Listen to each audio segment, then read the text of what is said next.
dañu am sa fas alal ci xasida yi rek man mën a xam sëriñ bi. nekk leen ci rek nekk leen ci rek day gën a neex rek di gën a baax di gën a sell di gën a bàjj na rek nag. waaw bu leen geesu bu leen taxaw bu leen déglu lenn lu di jëme ci lii. fa tabaarakallaahu noo ngi leen seen sant suñu borom nag mi nu boole sëriñ bi ndax sëriñ bi mi nu booleel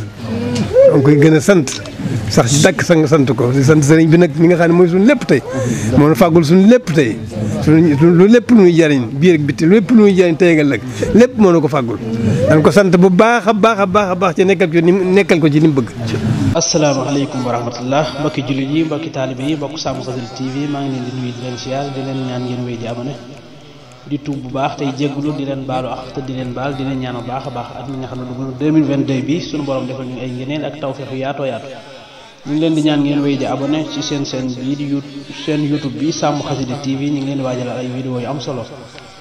njàngin mu neex mu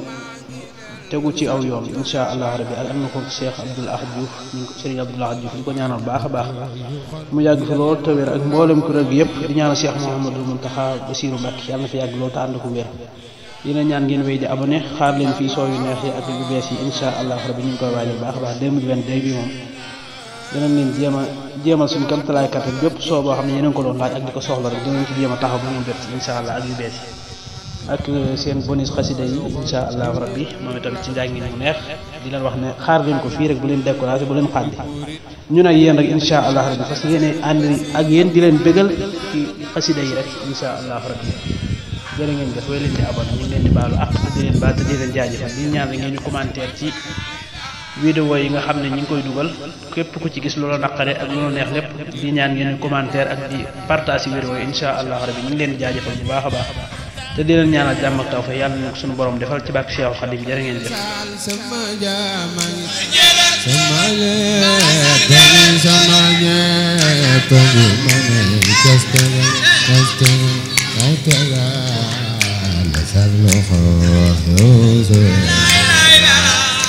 mbooloo mi jug leen màggal Serigne Saliou Mbacké jar na ko na ñëpp di jaayu màggal Serigne Saliou ngir Sëñ Touba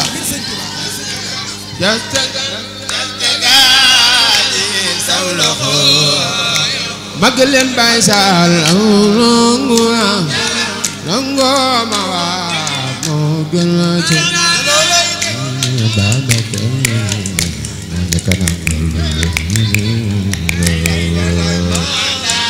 nangu naa moo gën ci man Ababacar Sadiq moo ñu ko nangul dañu am sa fas alal ci xasida yi rek man mën a xam sëriñ bi. Sàmm Xasida TV ci xasida yi rek nag insha dañu am sa fas alal ci xasida yi rek man mën a xam sëriñ bi.